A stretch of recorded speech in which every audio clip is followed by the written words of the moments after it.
the chairman of the board of SCLC. To my left, right here is the president of SCLC, Mr. Isaac Newton Farris Jr., and our new vice president, the esteemed Reverend C.T. Vivian. And Reverend Mostel is our state chairman, and the rest of these are folks working. We got Bishop Calvin Woods, who's also president of our Birmingham chapter as well. He came up to be with us today for such a momentous. But Doc, I'll let you. Guys, if you could be a little patient with us, there's no podium, So I'm just kind of move this around if you don't mind. Could we step forward? Yeah. I'll start with you. Thank you.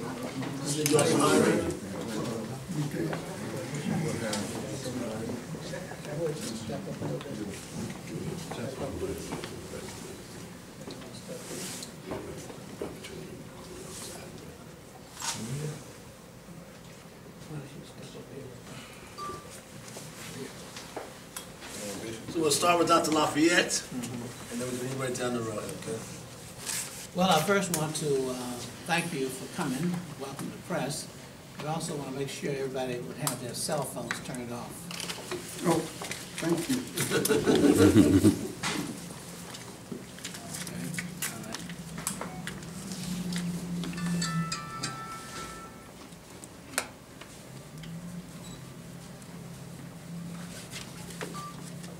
This has been a year where we have had many different kinds of experiences, some tragic, as you well know, and our president will talk about some of the experiences of this past year.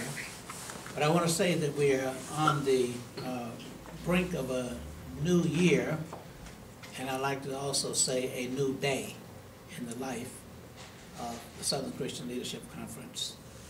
And I'm pleased to announce that the board of directors, the executive board, has made a very important decision in relationship to leadership. And we have voted to put in the place of the vice president, the esteemed person who has made a tremendous contribution to our country in relationship to the movement. He was there in Nashville, and one of the leaders of the Nashville movement, on the Freedom Rides, the Selma movement, and has worked previously as an executive staff person with the Southern Christian Leadership Conference over affiliates. And we're just delighted and pleased to make this announcement that we have on board great strength in our leadership, and we're going forward. And this is going to be a capstone in terms of our leadership that we need to do what the job is going to call for in the future.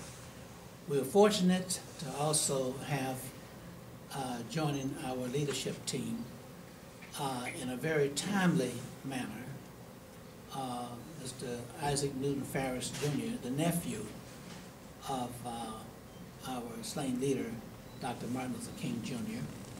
And he has always shown that passion and commitment for change and carrying forth that dream and continuing the movement.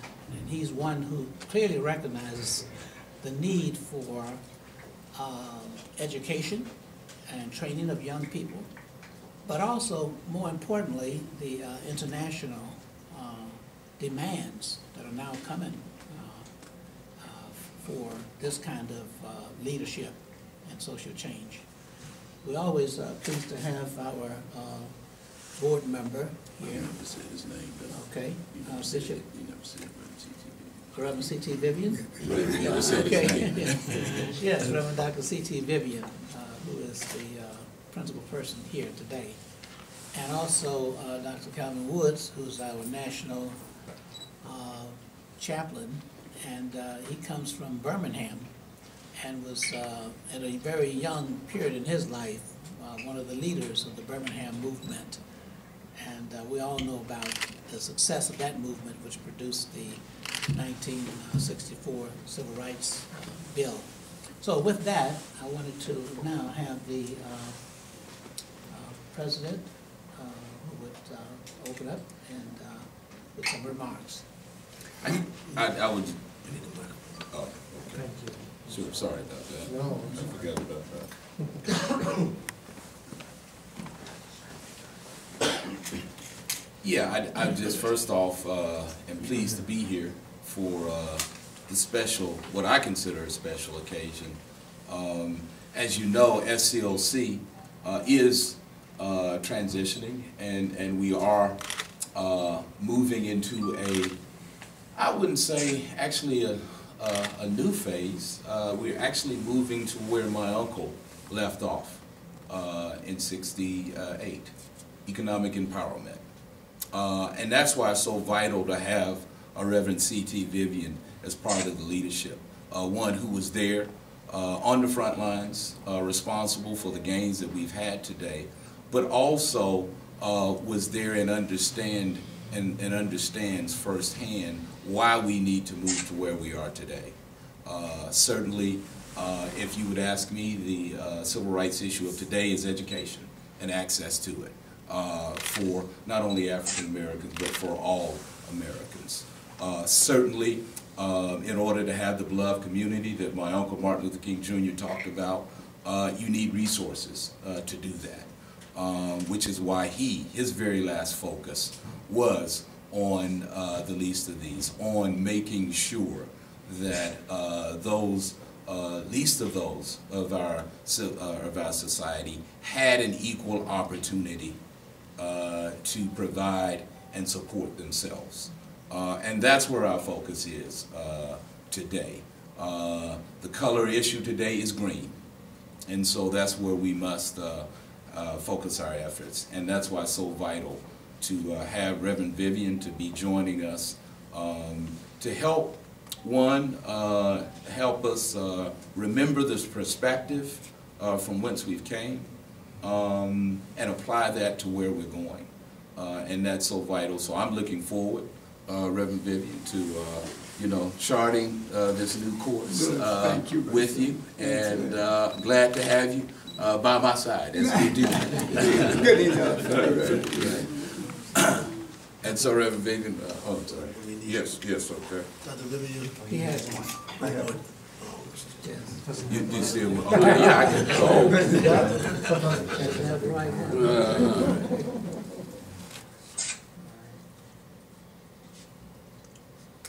Well done.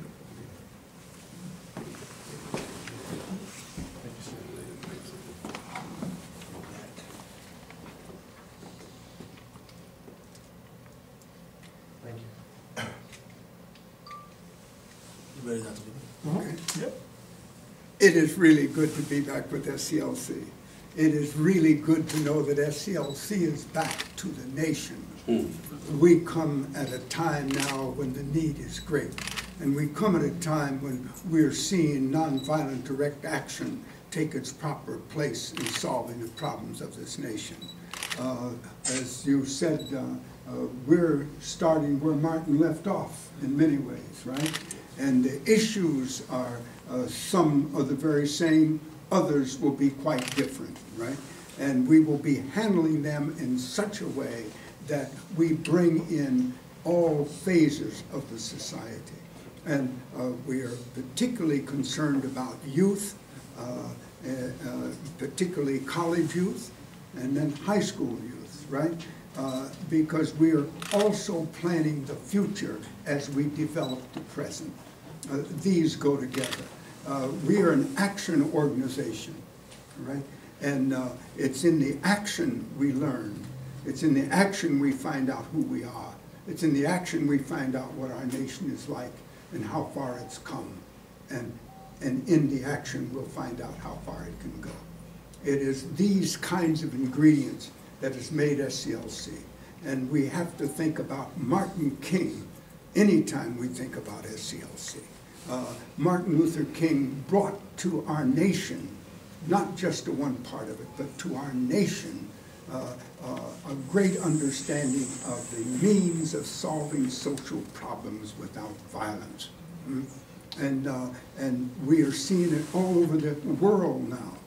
People are reacting to what we did in the 60s. Right? We are going to make certain that that happens here, and that we will be helpful to anybody who sees that the end of violence to solve anything, as Martin King said, violence creates more problems than it solves, right? And we come to continue the work, the thought, and the ideas of Martin King. We're very fortunate. Bernard Lafayette, who's chairman of our board, knows more about nonviolence than anybody in the country today, but is moving it all around the world, all right? We're seeing a leader for youth. I represent some of the past, but that past, I want to be the present, all right?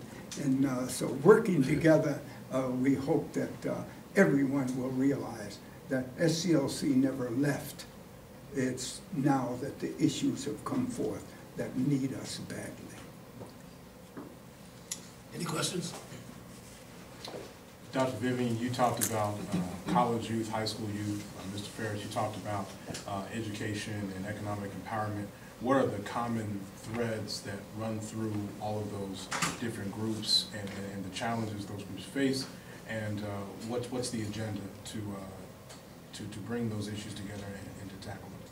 Is that we will be deciding, part of that, about the agenda is 1, 2, 3, 4, right?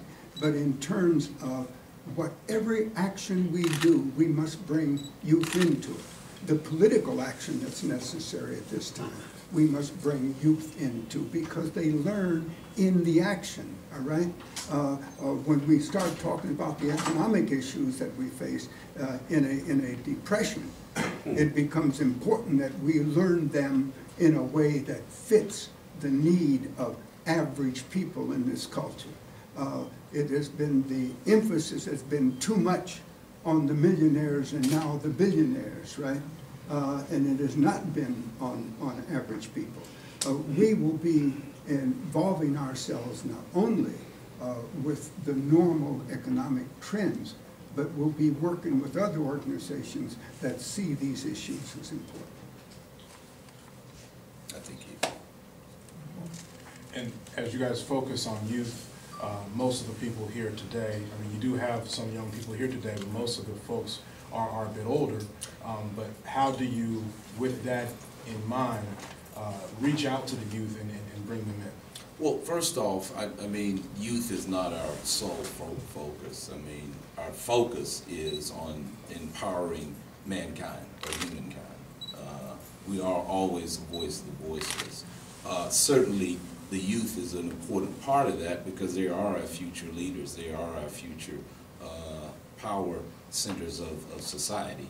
So one, I just want to make sure that you understand it, because more importantly, really, our focus is on the economic equation, because you cannot have the beloved community without that. Our focus on youth also, you were asking about the threads that bind education. And when I say education, it's just not the access to it, but how and what we're educating our kids. For instance, there are jobs that are available out there. We don't have the trained workforce to take those jobs. Our economics have changed from a kind of agricultural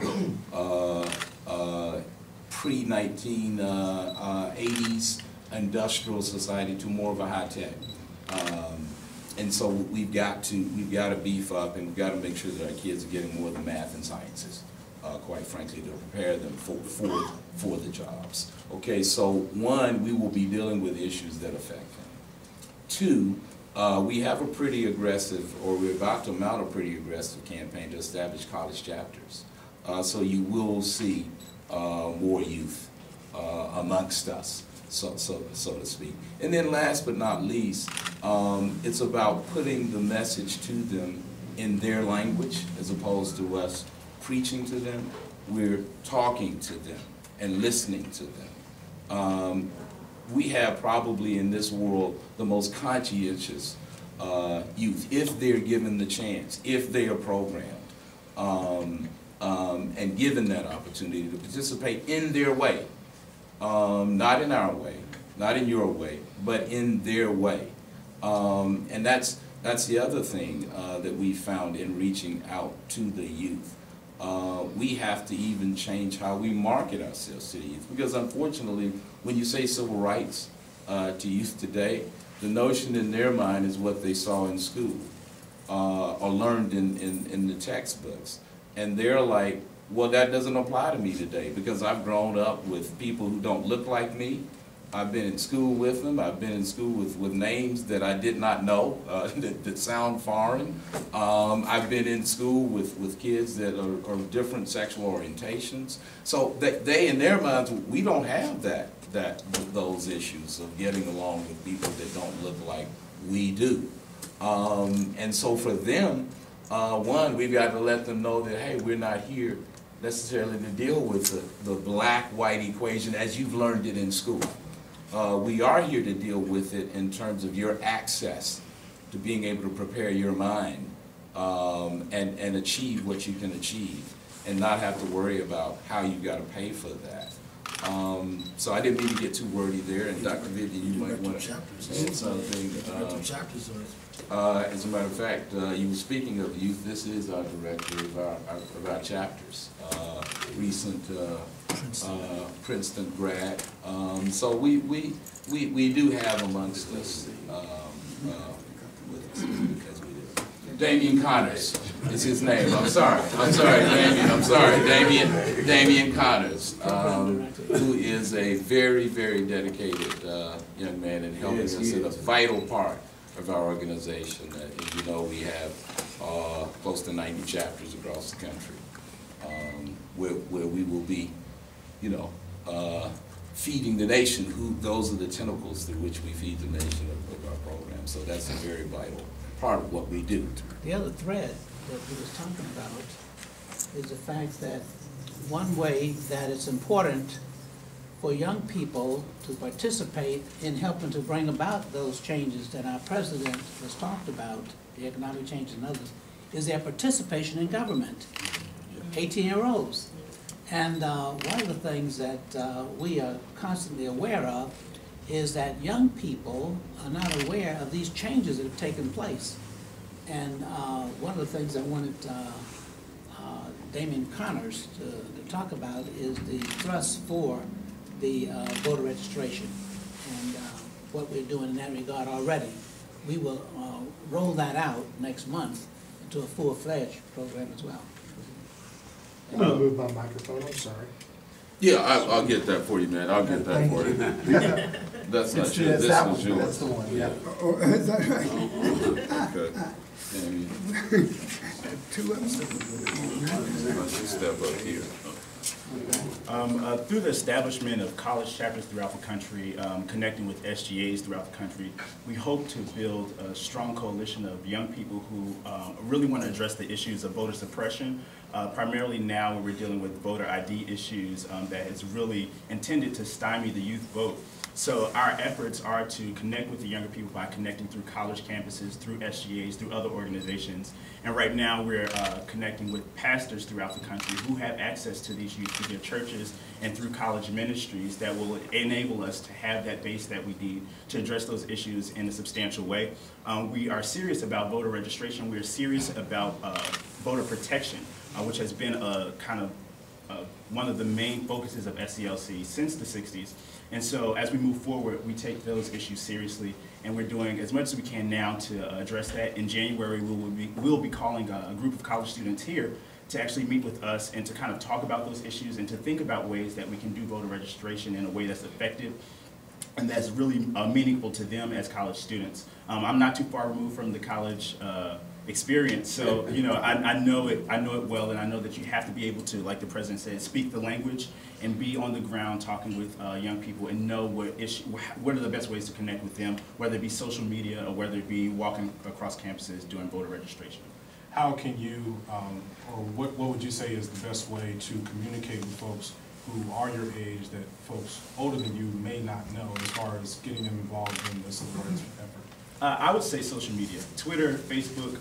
For me, those are probably the best ways now. Even YouTube videos, those things go viral like instantaneously.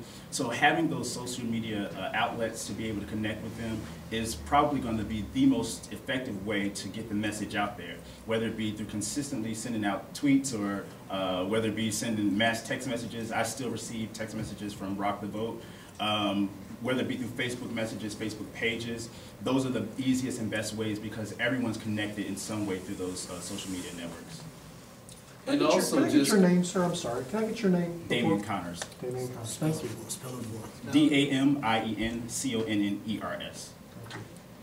And then also I would add in terms of drawing that, well, I would add that it's important that we connect the dots for them. For instance, you know, the Pell Grant situation is a major source of concern for them. And if you look at it now, I think the highest amount of debt now is not credit cards, but student loans.